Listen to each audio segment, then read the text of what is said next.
President Biden there delivering remarks in a district that he won, by the way, in 2020, a district represented by a Republican, as he tells the crowd that it's Republicans that are holding the U.S. economy hostage right now, hammering home his message about how he feels about the debt ceiling. And if congressional leaders and he cannot come to a deal, well, the nation is just going to barrel down toward a June 1 deadline to agree or risk default. So will this move the needle on a debt deal?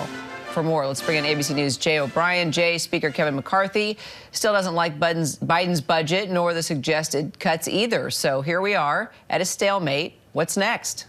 Yeah, Biden's argument can be summed up from the last line of that speech today, which is, as he says, Republican threats are dangerous and they make no sense. Large parts of this speech, almost the entirety of it, meant to paint a picture as the White House views that Republicans are putting essentially a loaded gun up to the head of the United States economy and saying that they will not raise the debt ceiling, which will obviously have catastrophic economic consequences. For House Republicans' part, though, they are saying that the White House, up until recently, has not been willing to negotiate with them. And House Republicans' point of view, and it's the point of view that Kevin McCarthy, according to sources, made clear repeatedly in that meeting with President Biden yesterday, is that House Republicans say, Kevin McCarthy says, that they raised the debt ceiling by passing that debt ceiling bill in the House, and now it's up to Democrats in the Senate to work with them, and largely it's up to the White House to work with them. What Kevin McCarthy said yesterday after that White House meeting is, I didn't see any movement out of that meeting, and that I would hope that he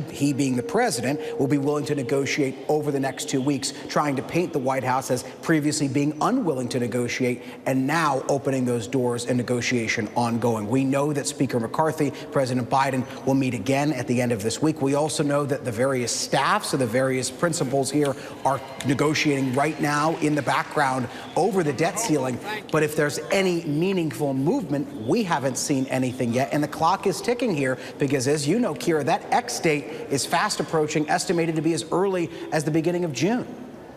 So what do you make of President Biden exploring the 14th Amendment and invoking that to, circumvent Congress?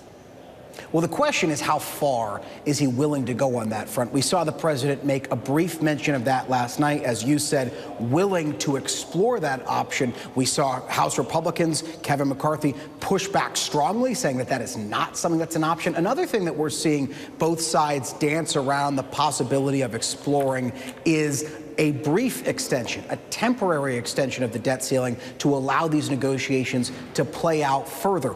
Before that meeting yesterday, House Speaker Kevin McCarthy told me and other reporters that that is something that is not on the table, that he's not looking at a brief extension, that he doesn't want to extend this temporarily in order for negotiations to go on with the White House. But the closer we get to that June 1 or early June X date, the more it becomes clear that there might need to be some kind of temporary extension in order to buy these negotiations more time. Kevin McCarthy telling reporters last night that this deal, as he views it, needs to be worked out by the first week of June because of the way the legislative calendar is structured and the time it would take a debt ceiling raise to go through Congress on its own if there is a deal, Kira. But they're in totally different sides of the aisle here, right? Biden wants to go after big pharma, big oil, and Republicans aren't going to budge on that, right? I mean, McCarthy is saying, let's talk about the energy sector and making cuts there. Yeah, and the question is, are there any concessions on those issues that might buy these negotiations a little bit more time? And that's unclear. And what you're seeing play out in public is both sides not moving out of their corners publicly.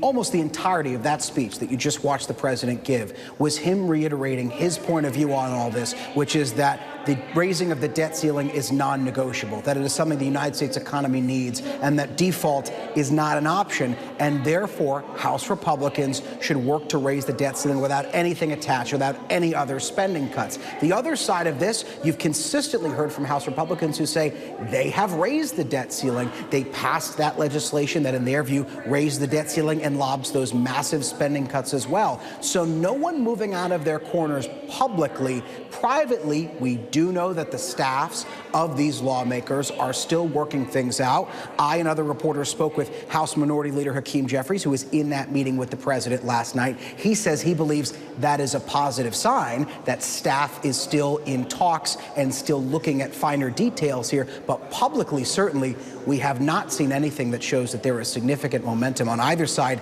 getting closer to an agreement. Hi, everyone. George Stephanopoulos here. Thanks for checking out the ABC News YouTube channel. If you'd like to get more videos, show highlights, and watch live event coverage, click on the right over here to subscribe to our channel. And don't forget to download the ABC News app for breaking news alerts. Thanks for watching.